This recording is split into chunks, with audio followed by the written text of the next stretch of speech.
இப்போ நம்ம தமிழகம் தலைகுனியாதுன்னு ஒரு பிரச்சாரத்தை முன்னெடுத்திருக்கோம். ஆனா எடப்பாடி பழனிசாமி சொல்லும்போது ஏற்கனவே தமிழகத்தோட தலை தொங்கி போயிருச்சு, இனிமேல் பிரச்சாரம் பண்ணி என்ன பயன்?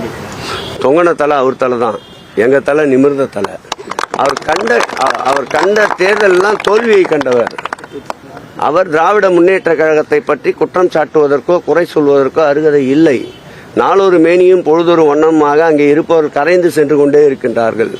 திராவிட முன்னேற்ற கழகம் மாண்புமிகு தமிழக முதல்வர் எங்களுடைய உயிரினும் மேலான தலைவர் பொறுப்பேற்ற நாளிலிருந்து இந்த இயக்கத்தின் இருவர்ண கொடி உயர்ந்து கொண்டே இருக்கின்றது. அண்ணாவின் பெயரை வைத்துக் கொண்டிருக்கின்ற அந்த இயக்கம் அண்ணாவை சாடுகின்ற போதே வாய்மூடி மௌனியாக இருக்கின்றார்கள்.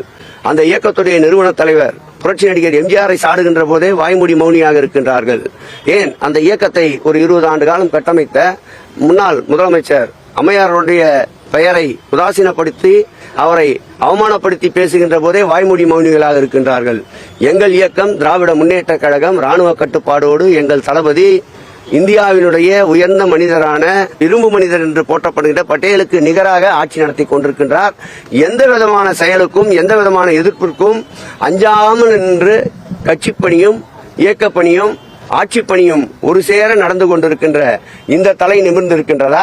அவருடைய தலைவர்களை கொச்சைப்படுத்துகின்றவர்களோடு கைகோர்த்து கொண்டு நிற்கின்ற அவர் தலை நிமிர்ந்திருக்கின்றதா என்று ஊடகத்தினருக்கே அந்த கேள்வியை கேட்கிறேன்.